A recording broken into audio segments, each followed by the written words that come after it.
Et nouveau numéro d'En route pour le contournement ouest de Strasbourg. Chaque mois, Elsasin vous propose un focus, un regard avec des témoins et des experts sur ce chantier véritablement hors norme. Aujourd'hui, on reçoit Jean-Luc Fournier, directeur de la communication Vinci Autoroute. Comment allez-vous ? Bonjour, très bien, merci. Voilà, l'actualité, c'est par cela qu'on va commencer, puisque ça se passait ce matin.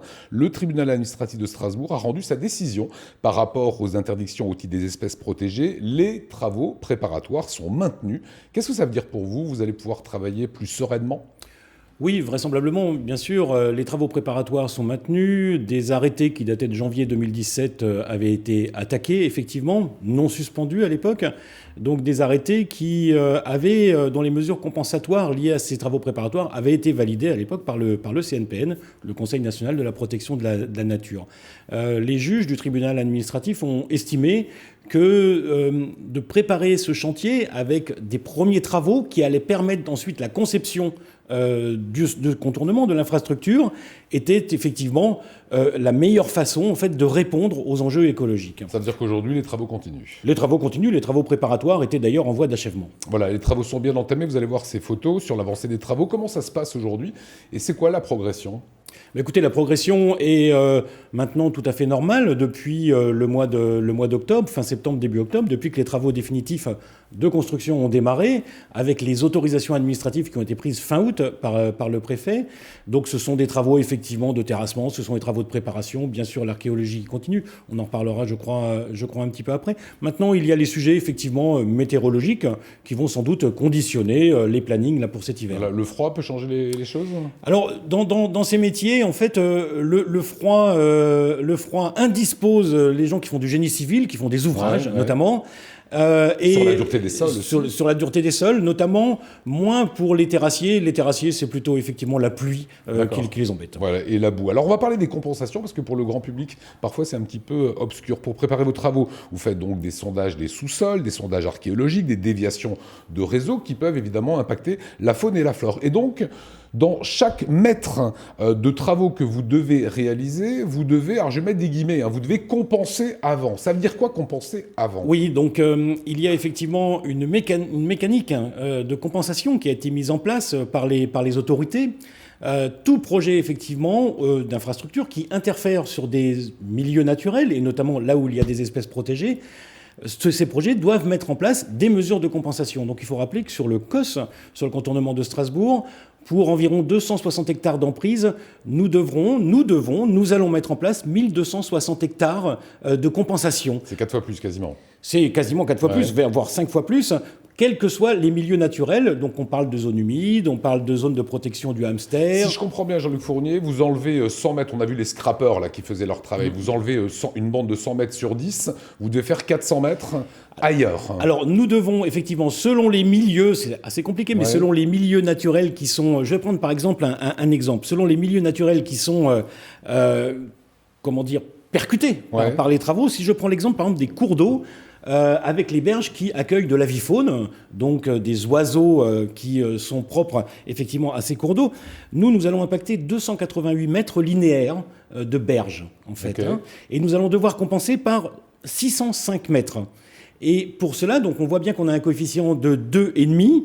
Ça veut dire que pour tous travaux qui démarrent sur 1 mètre de berge, on devra avoir déjà mis en place 2 mètres de berge. Voilà, et pas après. Tout à fait, de berge avec un impact positif sur l'environnement, parce que ce qu'on recherche et ce qui nous est demandé, c'est un gain positif de biodiversité sur l'ensemble du projet. Voilà, c'était bien quand même de le préciser. Du côté des archéologues, les fouilles se poursuivent et réservent, vous allez le voir, quelques surprises. Mathieu Chanvillard.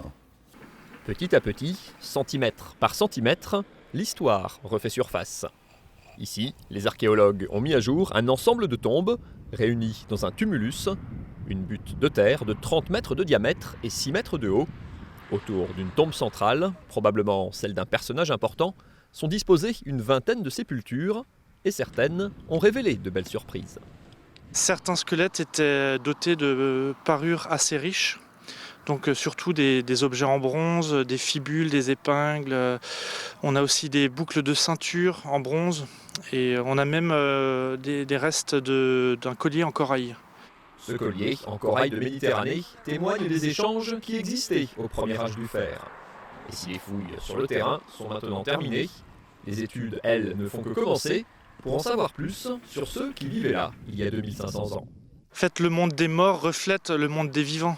Donc là, par exemple, on arrive à voir qu'on est à côté d'un habitat relativement aisé. Alors, on ne sait pas où il est. Pour l'instant, on n'a pas de trace de cet habitat. Mais forcément, les sépultures ne sont jamais très éloignées. Donc là, on peut dire qu'on est à côté d'un site d'habitat relativement aisé. Contrairement à d'autres sites qu'on a pu trouver où c'est des gens peut-être plus modestes. Des analyses ADN et au carbone 14 permettront notamment de savoir si les individus enterrés ici appartenaient au même groupe familial. Pour les archéologues et les anthropologues, le travail ne fait que commencer. Voilà, c'est intéressant, hein. On tombe sur une sépulture, c'est qu'il y a peut-être une maison à côté. Est-ce que les fouilles continuent actuellement? Oui, donc c'est toute effectivement la richesse de la construction d'une infrastructure. Il y a des prescriptions de fouilles, il y a 33 fouilles qui ont été prescrites, qui, toute superficie confondue, représentent à peu près 60 hectares de fouilles.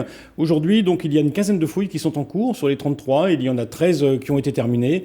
Et l'archéologie préventive, donc ces phases effectivement de diagnostic et de fouilles, devraient se terminer à l'été 2019. Voilà, on fera un large point d'ici un mois sur ces fouilles. Vous avez récemment agrandi la base vie, ce qu'on appelle la base vie, c'est l'endroit où finalement tout s'agrège et tout part. C'est à Dutlenheim, vous allez voir quelques images. Ça se trouve sur la portion sud du tracé. Ça veut dire que le COS, en agrandissant une base vie, c'est de l'emploi. Il faut mettre des bureaux à disponibilité pour les gens.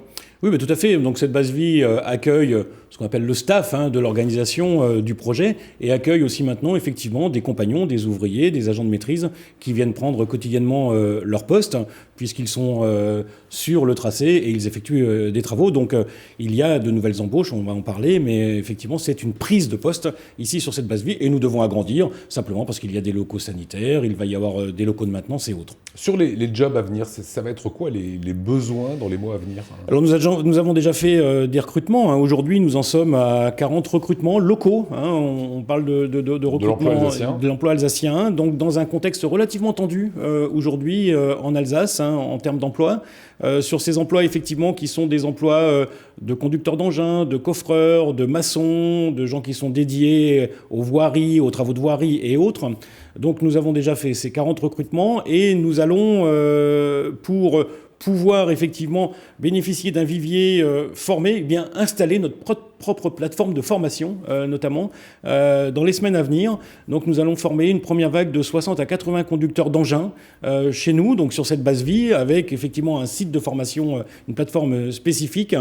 Et ça va permettre, et on le fait avec Pôle emploi, pour ces effectivement recrutements et ces profils, ça va permettre au personnel donc, de bénéficier notamment de certificats d'aptitude à la conduite des engins spéciaux qu'on appelle des CACES. Ça veut dire que si des jeunes là nous entendent et cherchent un peu de boulot, ou en tout cas à se former pour un nouveau métier, ils peuvent passer par Pôle emploi ou par vous? La porte d'entrée est Pôle emploi. Voilà, c'est un accord que nous avons passé avec cet établissement public, c'est Pôle emploi. Voilà, on a vu les terrassiers, on a vu ce travail avec les grands scrappers. Quand est-ce qu'on va commencer à mettre du bitume sur le tracé? Alors ce qu'il faut bien comprendre, c'est que ce tracé est un tracé qui se fait en pointillé. Il y a la juxtaposition, tout un tas de métiers. C'est-à-dire qu'on voit aujourd'hui des terrassiers avec des engins relativement importants qui travaillent quasiment en proximité d'archéologues. Ouais. Et ça sera effectivement quelque chose que l'on observera tout au long de ce chantier. Mais malgré tout, pour répondre à votre question, ce qu'on appelle les premiers enrobés, les premiers bitumes, vont être posés en début d'année prochaine sur des déviations provisoires. C'est-à-dire que notre infrastructure va intercepter des voiries, des routes départementales que l'on va dévier. On va mettre nos premiers enrobés. Et sur le tracé du COS à proprement parler, les premiers enrobés vont s'étaler vraisemblablement janvier, février. Fin 2019. Voilà, alors il faut mettre le doigt là où ça fait mal parfois. Les déviations, ça veut dire qu'il y aura des problèmes de circulation aussi. Vous préparez comment avec la population? Il y a un site internet, là, on a fait une capture d'écran. Vous avez mis en place un site internet où on peut aller voir en disant tiens, il y a des travaux chez moi, parce qu'il faut bien que, voilà, on ne fait pas d'omelette sans casser les œufs, donc il va bien falloir dévier parfois. Il y a cet outil à disposition. Tout à fait. Donc, il y a un certain nombre de routes, effectivement, qui sont interceptées entre deux communes. La plupart du temps, les travaux, ou tout au moins la fermeture de la route, ne durera que quelques jours. Le temps, effectivement, de raccorder cette déviation, ça peut durer plus longtemps. On a vu, là, en ce moment, on a une route communale à Dutlenheim qui est fermée pour 6 mois. Donc, on a mis en place, effectivement, un site internet, donc sur le site que vous allez préciser à la Oui, fin. c'est contournement-ouest-strasbourg.fr, mais N'est-ce pas? il s'affiche. Donc on a mis en place effectivement deux outils, un synoptique qui permet de voir où se déroulent les travaux, et ça va même un petit peu plus loin, puisqu'il y a des liens hypertextes qui permettent de voir qu'est-ce que l'on va faire comme travaux, notamment les ouvrages de rétablissement de voirie, on les voit avec des images de synthèse, et puis un autre outil qui permet de s'abonner de façon hebdomadaire à un bulletin d'information qui va permettre effectivement aux uns et aux autres de voir s'il y a dans leur trajet du quotidien notamment des déviations qui sont mises en place, parce que si on ferme un axe, on le dévie. Alors quand on voit ces images, regardez, c'est effectivement ce trajet en 3D. Regardez, ça va réellement ressembler à ça, Jean-Luc Fournier? Oui, ça va réellement ressembler à ça, puisque cette maquette, encore une fois, a été travaillée à partir de données numériques, de données terrain, qui ont été recoupées avec notamment l'IGN. Et oui, c'est fidèle, notamment pour tout ce qui est des reliefs, c'est très fidèle. Voilà, vous avez toutes les informations et si vous voulez également poser des questions, vous avez ce mail qui s'affiche. Merci beaucoup Jean-Luc Fournier pour ces explications. Merci Lionel. Et bon boulot à vous. Nous, on va se retrouver dans un mois. Je dis qu'on parlera d'archéologie. Ce sera le moment vraiment de faire un véritable point sur tout ce qui a été fait, trouvé et tout ce que ça nous apprend finalement aussi sur notre propre histoire alsacienne. Merci de votre fidélité. Salut.